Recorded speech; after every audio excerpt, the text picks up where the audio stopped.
Don't forget to like this video, subscribe to the channel, and turn on the notification bell, because what I bring today goes beyond headlines and rumors.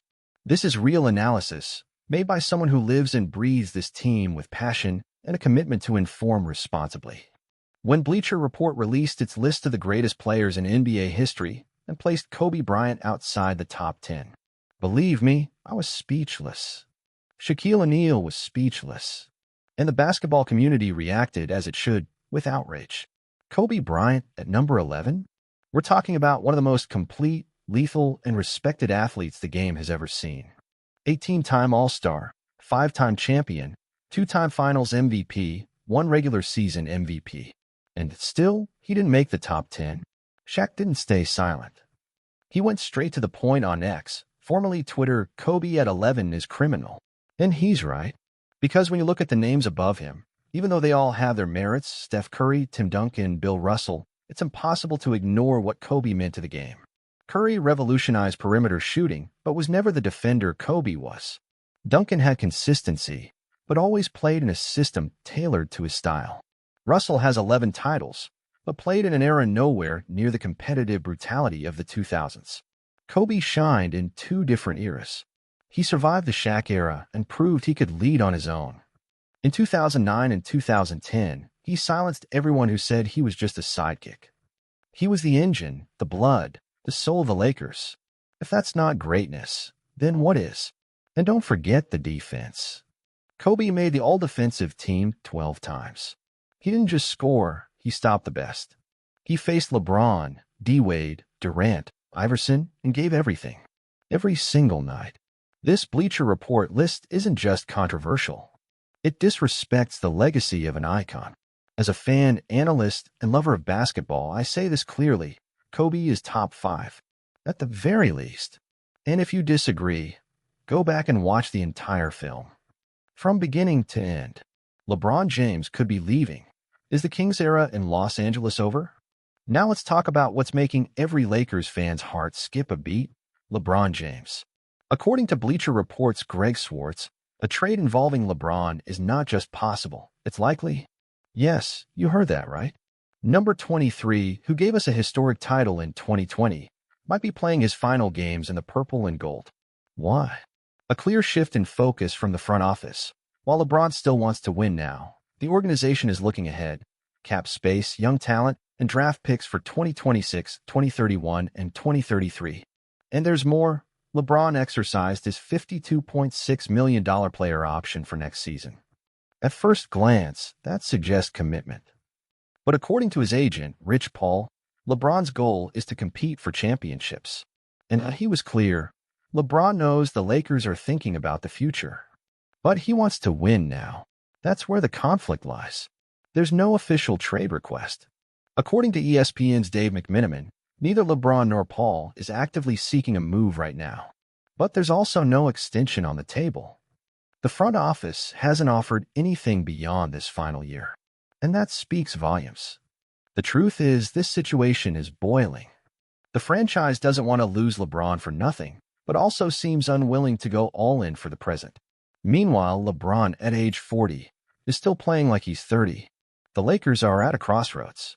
And if they don't choose a clear path, either build around LeBron or start a full rebuild, they risk losing both opportunities. And amid all this, another move has caught attention: the Lakers' ongoing interest in Al Horford. Even after acquiring DeAndre Ayton and re-signing Jackson Hayes, the team continues to monitor Horford, one of the league's most valuable stretch bigs. Why? Because Horford isn't just a veteran. He's a tactical specialist, a player who can space the floor with his three-point shooting and still defend multiple positions. Last season, he attempted over 5 threes per game, a big number for a center. And more, he's a leader. With stints in Atlanta, OKC, Philly, and of course Boston, Horford brings playoff experience and a winning mindset. That's essential for a roster in transition. Golden State seemed ready to close a deal, but negotiations stalled. Now the Lakers, Bucks, and Hawks are back in the mix. Another twist? Family. Horford is considering retirement, and reportedly his 10-year-old son may influence the final decision. That changes everything.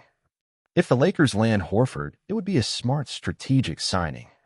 He won't be the star, but he could be the finishing piece that balances physicality, IQ, and spacing. Let's be clear. Kobe not in the top 10 is outrageous. It's a slap in the face to his legacy, to the Lakers, to the league, and to millions of fans. Shaq said it, and I repeat, it's criminal. And as a fan, I won't pretend it's okay. At the same time, LeBron's potential exit reveals division within the front office. They respect the legacy, but they're clearly planning for what comes next. And if they don't act with clarity, the team risks being stuck, not competitive now, and not prepared for later. Horford's arrival might seem small, but it's not. It's the kind of move that sets the tone for a season. It shows if the Lakers are still fighting, or if they've already given up. Now, I want to hear from you, Lakers fans. What do you think about Kobe being outside the top 10? Is it unfair? Infuriating? Do you think LeBron should stay and the front office should build a contender around him? Or is it time to turn the page? And what about Horford? Do you think he's the right piece to complete this roster? Drop your opinion in the comments. I'll read everything. And of course, if you want real information, deep analysis, and passionate Lakers talk, leave a like, subscribe, and hit that bell. Because here, every update comes with fan soul and the responsibility of those who honor this team's history. And if you think we're done, we're not. The Lakers' situation is unfolding like one of the most unpredictable storylines in years. And I'm not talking about baseless rumors. I'm talking about real signs, internal movements, strategic decisions that are quietly shaping a new era, possibly without LeBron. The front office knows time is ticking. LeBron is at the twilight of his career, but still elite. The problem? You can't plan the future by only betting on the present. And that's exactly the dilemma the Lakers face. If they stick with LeBron, they must invest. Surround him with veterans, consistency, and championship hunger. Players like Horford make sense in that context. They bring balance and wisdom. But that comes with a cost: youth, draft picks, and maybe future cap space. If they rebuild, they must make the tough call. Trade the biggest name in basketball and begin a new era. That means choosing logic over emotion. And for a fan base that still tears up at Mamba out in 2016, that hurts. The Lakers have always been built on stars, but they've also risen through strategy and courage. The challenge now is to do both: honor the present and build the future. Make no mistake, the world is watching. The U.S. media is waiting for the headline LeBron James traded, and any misstep could turn a transition into a disaster. The answer is easy to say, but hard to execute: a clear project. Either commit 100% to LeBron and build a contender to rival Nuggets, Celtics, and Bucks, or start the rebuild with boldness and a long-term vision. Staying in the middle is what kills the team. Last season proved that. A roster with no chemistry, no identity, and constant ups and downs.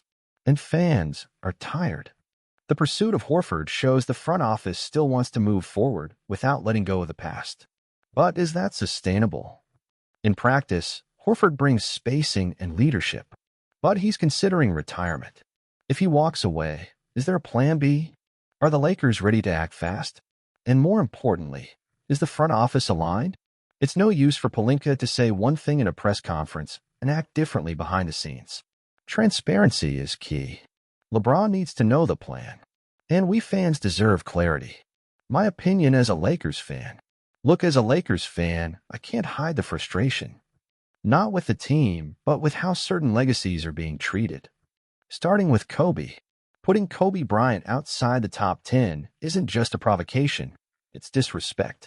It's like they're trying to erase the sweat, the blood, and the soul he poured into that court for 20 years. Kobe wasn't just spectacular, he was the heart of the Lakers when everything seemed to fall apart. And when they said he couldn't win without Shaq, he went and won. Twice. And then dropped 60 in his final game, shutting the world up. That Mamba mentality doesn't show up in stats, but it's burned into the skin of everyone who lived that era. And I did. I saw every bucket, every clutch shot, every busted knee, every scream. If you saw that, you'll never accept him being ranked 11th. Not in my team. Not in my sport. Now about LeBron. It's hard to admit, but maybe his era in LA is ending. And as much as it hurts, I get it. The front office is looking ahead. draft picks, salary space, rebuild. But LeBron still wants to win now. And if the project is no longer about championships today, he'll look for a place that is. And honestly, he deserves it. Because even at 40, he still delivers more than most young stars. But if he leaves, he should go out the front door. With respect. With gratitude. With recognition that he gave us one of the hardest championships in recent history, the 2020 bubble. That wasn't just a title. That was resilience. And if he stays, don't leave him alone. And about Horford, I say, if he comes, let it be with a purpose. With a plan. Because we've had big names before. But what we need now is identity. A system. A mentality. No more patchwork veterans. Either it's a piece for a title run or space for growth. Simple as that. In the end, what I want as a fan is what every fan wants. A team that honors this jersey. Whether it's with LeBron, Horford, or a new generation. We're not afraid to start over. But we need direction, clarity, and courage. And if the front office gives us that, I'll be here. Like I've always been. Cheering, shouting, criticizing when necessary. But never stopping believing. Because being a Laker isn't just about winning. It's about enduring, rising, and reinventing. If you agree or disagree, leave a comment. Let's have a respectful debate because this channel is made by fans for fans. And if you haven't liked and subscribed yet, now's the time. Here at Lakers Fan News, you'll always get the fastest updates, the deepest analysis, and the truth unfiltered. After all, being a Laker means living every season like it's your last. Go Lakers!